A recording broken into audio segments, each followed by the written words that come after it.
जब सरकार ही धर्म तंत्र में पूरी तरह से लिप्त हो गई हो तो फिर यह सवाल भी बेमानी हो गई है कि धर्म के सरकारीकरण पे सवाल कौन करे और किससे करे। केंद्र सरकार ने एक नोटिफिकेशन जारी किया है जिसके अनुसार 22 तारीख को राम मंदिर के प्राण प्रतिष्ठा समारोह होने के कारण सारे केंद्रीय ऑफिसेज, सेंट्रल इंस्टीट्यूशन की छुट्टी कर दी गई है। अब 22 को ये केंद्र सरकार के सारे ऑफिसेज 2:30 बजे तक बंद रहेंगे। सवाल ये अब उठने लगा है कि उत्तर प्रदेश के अयोध्या में होने वाले इस समारोह से भारत सरकार के अन्य स्टेटों या दिल्ली में स्थित ऑफिसरों का क्या लेना देना है? कोई लेना देना नहीं है। लेकिन क्या सरकार कई बार जनता को बताती रहती है कि हड़ताल के कारण इतना नुकसान हो गया, वो इस बात का जवाब देगी कि इस हाफ डे की छुट्टी के कारण सरकार का कितना नुकसान होगा? एक आयोजन के कारण पूरे देश के सारे ऑफिसेज को बंद कर देना कितनी बुद्धिमत्ता है? क्या ये सही है? क्या सरकारों को अब धर्म के आधार पर फैसले लेने चाहिए? क्या सरकार अब पूरी तरह धर्म के अनुसार चलेगी? पहले हमें बताया गया कि राजनीति और धर्म दोनों अलग अलग चीजें हैं। राजनीति को धर्म से हमेशा दूर दिखाया गया या फिर कोशिश की गई, लेकिन आज के समय कौन धार्मिक संगठन का आदमी है या कौन राजनीतिक दल का आदमी है पता ही नहीं चल रहा है।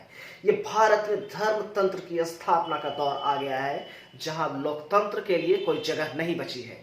आप अयोध्या की ओर जाते हुए हर एक जुलूस को देख लीजिए, आप बता नहीं पाएंगे कि ये किसी राजनीतिक पार्टी का जुलूस है या फिर किसी धार्मिक संगठन का। इसमें बीजेपी भी उतनी ही धार्मिक दिख रही है जितनी और पार्टियां भी दिखने का प्रयास कर रही हैं।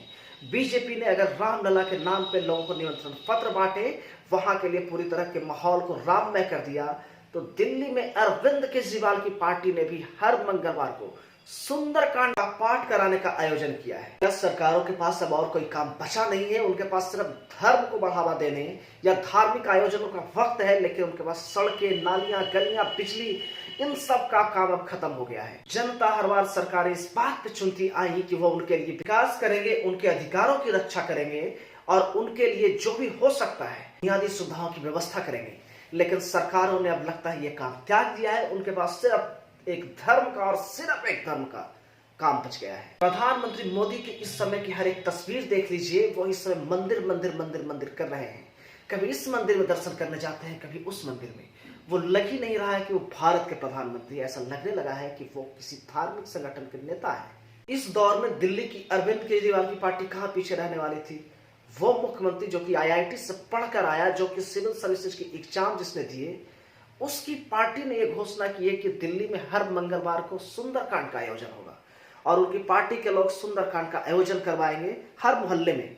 ये कितना सही है कि सरकारें अब आपकी सड़कें, आपको गलियों, आपके रोजगार की व्यवस्था करने की जगह वो धार्मिक आयोजनों का आयोजन करेगी। आम आदमी पार्टी एक नई राजनीति के दावा कर राजनीति में आई थी, लेकिन उसने भी वही राह पकड़ ली है जो और पार्टियों में है। आम आदमी पार्टी की स्थापना इसी बात के लिए की गई थी कि वो एक नई राजनीति देश के लोगों को देगी, लेकिन उसने भी बीजेपी से कंपटीशन करने का पूरा मन बना लिया है। आखिर क्या जरूरत थी कि उन्हें हर मोहल्ले में सुंदरकांड का आयोजन करना चाहिए था? इसी तरह से क्या जरूरत प्रधानमंत्री को थी कि वो रामलला के प्राण प्रतिष्ठा के अवसर पर पूरे देश के सेंट्रल ऑफिस की छुट्टी की घोषणा कर दें? आखिर क्या जरूरत आसाम में रहने वाले, बंगाल में रहने वाले, दिल्ली में काम करने वाले या बिहार में ऑफिस में काम करने वाले लोगों का क्या लेना देना है? क्या उस दिन की छुट्टी से केंद्र सरकार को नुकसान नहीं होगा? क्या भारत सरकार को यह समझना नहीं चाहिए कि एक धार्मिक आयोजन और एक सरकार के काम में कुछ फर्क होना चाहिए? क्या प्रधानमंत्री एक सही परिपाटी को बढ़ावा दे रहे हैं? कल के डेट में इसी देश का कोई मुसलमान प्रधानमंत्री बन जाता है तो क्या वो एक मस्जिद के शिलान्यास के अवसर पर पूरे देश की छुट्टी कर देगा? कल के डेट में कोई सिख इस देश का प्रधानमंत्री बनेगा तो क्या वो एक गुरुद्वारे के लिए पूरे देश को बंद कर देगा, पूरे देश को उस तरह के भक्तिमय कर देगा? इस सवाल मैं आपसे भी पूछना चाहता हूँ कि क्या आपको सही लगता है कि धर्म का जो राजनीतिकरण या राजनीति का जो यह धार्मिककरण हुआ है, इससे आप संतुष्ट हैं? क्या आप ऐसा ही लोकतंत्र चाहते थे? अगर आप ऐसा लोकतंत्र चाहते थे तो ऐसा लोकतंत्र आपको मुबारक। अब वो लोकतंत्र कहीं और खो गया है। वो लोकतंत्र अब धर्म तंत्र बन गया है जहां एक धर्म का झंडा उठाना ही धार्मिक होना हो गया है। आप इस वीडियो पे क्या सोचते हैं कमेंट करके जरूर बताइएगा कि क्या सरकारों को धार्मिक आयोजनों से दूर रहना चाहिए था या नहीं रहना चाहिए था।